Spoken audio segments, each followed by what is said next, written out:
Chip Chapman is a retired British Army Major General. Welcome to our program, General Chip. Good afternoon, Daniel. It's a pleasure to be here. I would like to begin with the recent statements from US President Donald Trump. Trump threatens Vladimir Putin with tougher measures, with the war getting worse if Vladimir Putin declines Trump's offer on a ceasefire in Ukraine.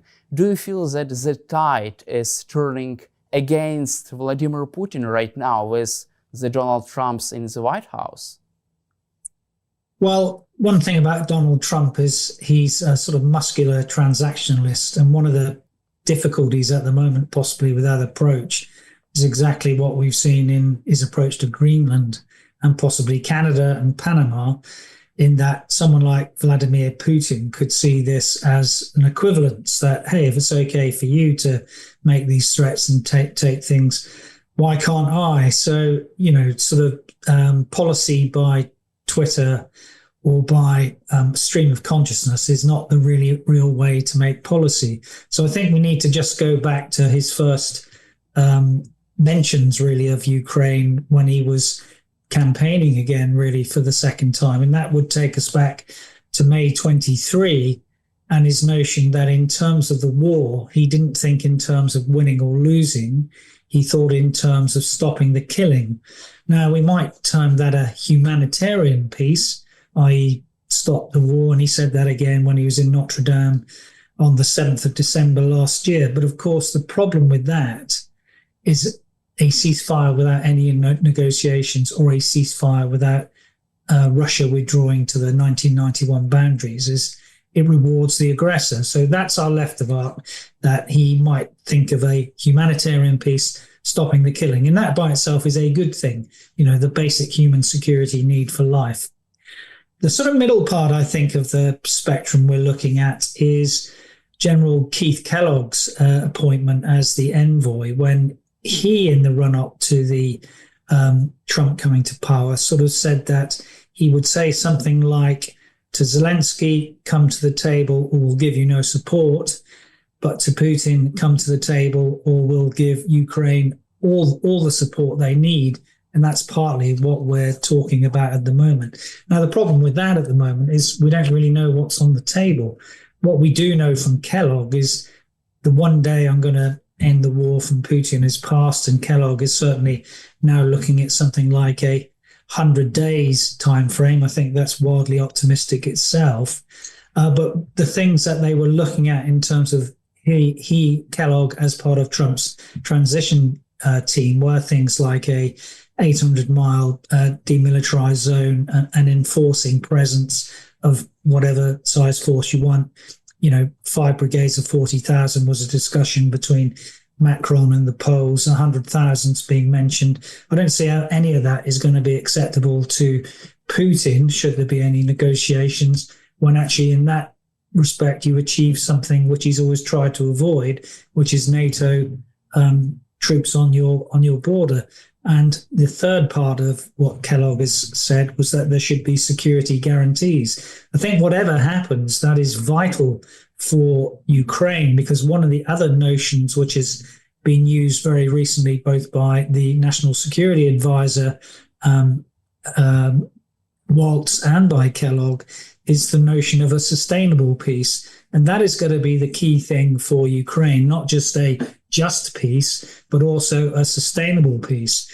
Now, the right of arc on the support which might come from Ukraine is really, for me, what came out of the Helsinki Commission in September. That is the commission in America under Joe Wilson, who's a South Carolina Republican, which looks at American-Russian relations, which sort of said, when Donald Trump understands the nature of Putin and that he is never going to negotiate in an honest sense, then he will really know the nature of the man and regime, and is likely to go to that right of the arc of Kellogg's thing, that he might support Ukraine with everything that they have. And, the leverage which Trump has is pretty significant in terms of both the volume of aid, either military, humanitarian or fiscal, his notion of ameliorating the oil prices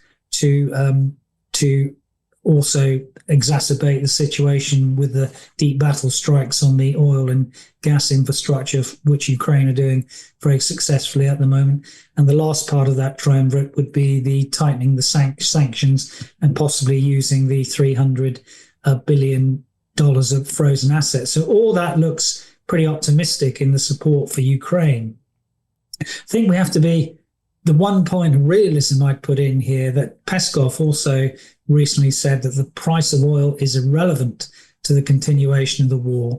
And I think we always have to bear that in mind, because ultimately authoritarian leaders who have variables themselves, because Putin could get further support from Iran, North Korea or China, ultimately fight wars for political objectives. They've not really achieved any of those political objectives.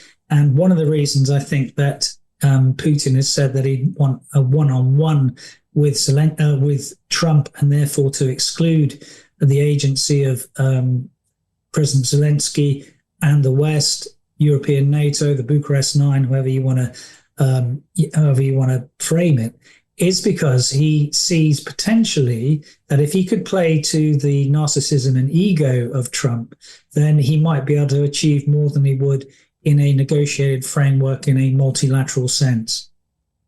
If Vladimir Putin declines Trump's offer on Ukraine, do you expect big confrontation between Donald Trump and Vladimir Putin? Do you expect Trump to use all necessary means to put more pressure on Vladimir Putin? Well, we have a pressure strategy. That is what is ongoing at the moment from Trump. What I don't see is any of this notion where people always go to this maximalist position that we're likely to have a World War III with the introduction of further weapons. I think one of the things that we've sort of seen with the demise of the Biden regime and the start of the Trump regime is actually, it seems that with the very clever attacks on the oil and gas infrastructure, that some of the sort of notions of escalation management, which Biden was always afraid of, seem to have been lifted. And for example, the attack this week on the Ryazan refinery prior to the war, that was 5% of refining capacity of Russia came from that Ryazan refinery. So the strategic targeting of the Ukrainians versus the sort of minor tactical gains, although they are tactical gains, of the Russians, seems to me to be the way to go at the moment, because the losses from a Russian perspective make no operational or strategic sense at the moment, but only an absolute autocracy could sustain that. And that is something that they may be able to sustain unless Putin and Russia goes to the notion of strategic culmination. And they might sometime during this year. It might be that the economy implodes, or the banking system under what is being mooted as the Cyprus scenario. That is that, you capitalize everyone's savings into shares, and people generally will lose 85% of their savings to keep the Russian economy afloat. And the third part of that is that the refurbishment rates of the from the Russian inventory seems to have peaked. So this is a period of a problematic period potentially for Russia. But as I said, authoritarian regimes keep going. And one of the lessons I think I learned from Prigozhin when he was knocking around Bakhmut was that he said that we might need to live like North Korea for a few years. And there's always the notion that potentially the Russian people could endure more pain to ensure that Putin remains in power and tries to achieve his objectives, his operational and strategic objectives in Ukraine, which he hasn't at the moment. Do you think that Trump's administration is green-lighting Ukrainian strikes inside Russia right now? Well, they've not put a red card on them, so that's the most important thing. And I think certainly from the perspective of General Kellogg, the special envoy, and as an ex-military three-star, he has a pragmatic realism in terms of the approach to how you might win a war. Now, obviously, fighting generally stops for 1, 2, or 3 reasons, either because of decisive military victory, that doesn't look on the cards at the moment, or because of the improbability of military victory. That seems more on the cards, but Putin still believes that strategic patience is on his side. Or thirdly, because of unacceptable costs, either economically, politically, militarily, or within the population. That is what Ukraine seeks to do at the moment, and actually what Putin sought to do in terms of, again, going for the infrastructure, energy infrastructure of Ukraine. We also need to understand why fighting doesn't stop.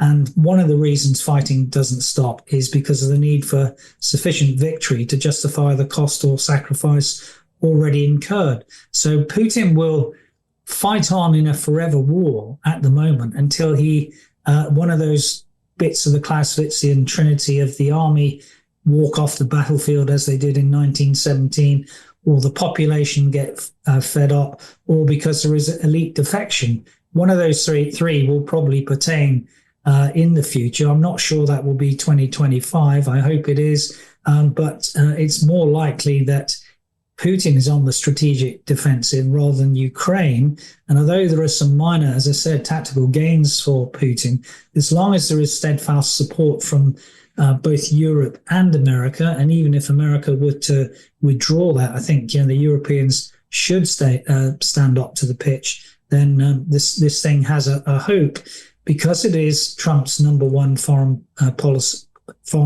policy priority, to come to some sort of denouement, if not in 25, then sometime down the line. And the reason I'm saying not 25, but somewhere down the line, is negotiations can be very complex. And for example, it took 500 meetings and 2 years to get to the armistice in the Korean War in 1953. Do you feel that Donald Trump has enough leverage over Vladimir Putin to force him to make serious concessions to Ukraine during the negotiations? Well, the notion of negotiations anyway is, you have to, I think, put a slight caveat on that as well. That is a Western desire. It is not necessarily at the moment a Putin desire. So I think there'll still need to be more damage to Russia, significant damage at the strategic level to the oil and gas refineries, before you get him to a position where he would even contemplate negotiations. And for example, I think it was Lavrov who said that a ceasefire is a road to nowhere. So, they want to go somewhere, and that somewhere is still to achieve their political objectives, which are to regain lost territory and spheres of influence. That includes Ukraine, and to roll back to the pre-1997 borders in terms of